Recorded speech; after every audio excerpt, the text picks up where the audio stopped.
Hey guys, J-Man here for another comic book review. Dawn Attack, number 2. I already reviewed number 1. Check out that video. I loved it. Spoilers, I love this comic as well. I'm a massive Frank Frazetta fan. He's the best.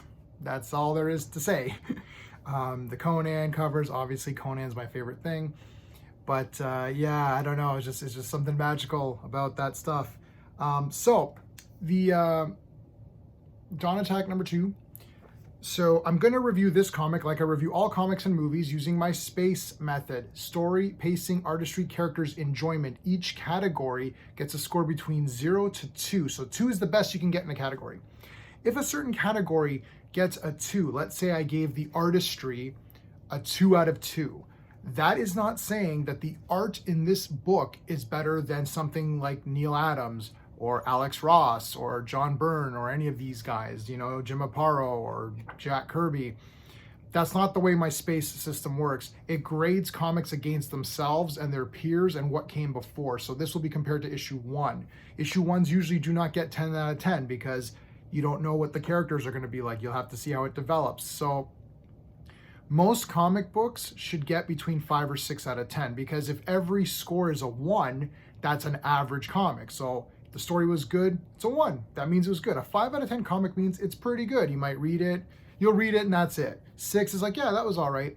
7 or 8 is like, wow, that was really good. So some of the better comics should be getting 7s and 8s. 9 and 10 is like, wow, that was really awesome. Like, I gotta collect this thing.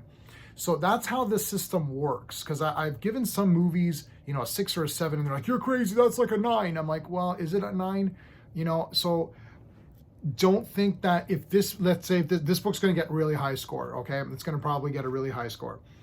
I'm not saying that this is better than Watchmen or something, right? Like if we say Watchmen is 10 out of 10, or for me, the Swamp Thing Alan Moore run is 10 out of 10. Obviously, I like Alan Moore. Let's say Dark Knight Returns. So if these books are like your high 10s, this is not being compared to those. If this gets a 10, that doesn't mean that it's as good as that, or you should like it as much. That means that for what this concept is and how this book came together is a 10 out of 10, okay? It's a distinct difference. All right, I'm gonna give the storyline 1.5 out of 2, so very close to a perfect, because this is an issue 2. You get a little bit of a backstory here. So if you remember, Dawn is out looking for her father. There's like an attack coming. Her father had gone out to try to help her figure out, find an army or something, we don't know. And he hasn't been back, so she's now going out there to look. Here you see a little bit of backstory with Ferris, her kind of her husband, and his sister. So this is drawn actually differently, which we'll get to in the artistry section. So the first part of this is just a little bit of a backstory showing her Dawn's mom getting killed, and then we're into the modern day with her stealing the ship and going off to find her father.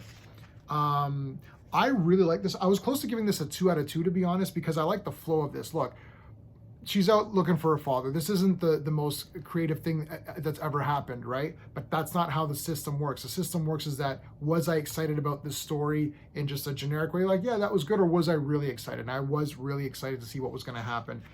It's not quite there at 2. I think it's going to get to a 2. So be prepared for issue 3 or 4 getting to a 2 out of 2 for the storyline. The pacing, I'm going to give the pacing a 2 out of 2. This is a thicker book. Normally the pacing suffers, but I actually thought they paced it all very well here, because you got a few pages here of the backstory just to get you a little bit of flavor. It's not that much. See, it's like a few pages. This was, you know, there you go. And it's still done way better than most modern comics, which there's a lot of talking heads and nothing's going on. Then we get right into the modern day action, and then the rest of this is pretty cool. So she's like on she crash lands on this planet, and it's like there's like other creatures here and stuff like that. So you get to it. There's enough talking to make the story worthwhile, but there's still a lot of other cool stuff going on that is not going to keep you bored. I'm going to give the artistry a 1.5. A 1.5. I really like the art in this comic, especially in the modern, in the present day stuff, not in the flashbacks.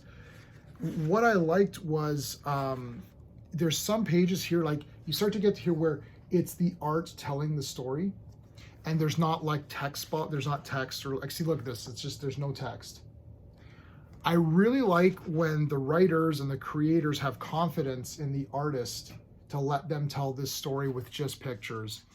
I think that's really cool. And then you got these guys that show up, and then there's a stinger at the end here, which I won't show you. Or I did show you there, but you might not know out of context.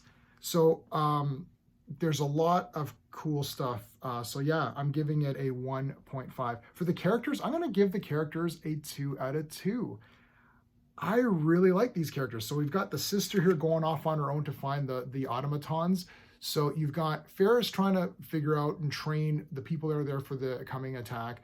Dawn is out looking for her father, and you got his sister trying to find the automatons to try to bring them back, and they don't trust them, and that's all part of the story, which is told in a very unique way. So I like these characters. I'm actually interested in all of them and what they're doing. That's tough to do, so good job to the thing. Obviously, Dawn is awesome. But yeah, and for the enjoyment, I'm giving it a 2 out of 2. I love this comic, man. I thought it was a lot of fun. So what are we at here? 1.5, 2, 9. Wow, a 9 out of 10. That might be a little high, but I am a Frazetta fan. So maybe upon further scrutiny, I might give it like an 8.5 or something like that. But I really like this comic a lot. Obviously, you know, just the idea of taking some of these Frazetta works and creating like comics off of Death Dealer and all that stuff. I just recently got the Death Dealer current stuff, so I haven't read it yet. My comic shop was missing 2 or 3 issues, so I'm gonna have to go to eBay to grab those ones that I'm missing. But I should read that and hopefully get some reviews up for it. But yeah, guys, let me know what you thought of Dawn Attack number 2. I really like this series a lot.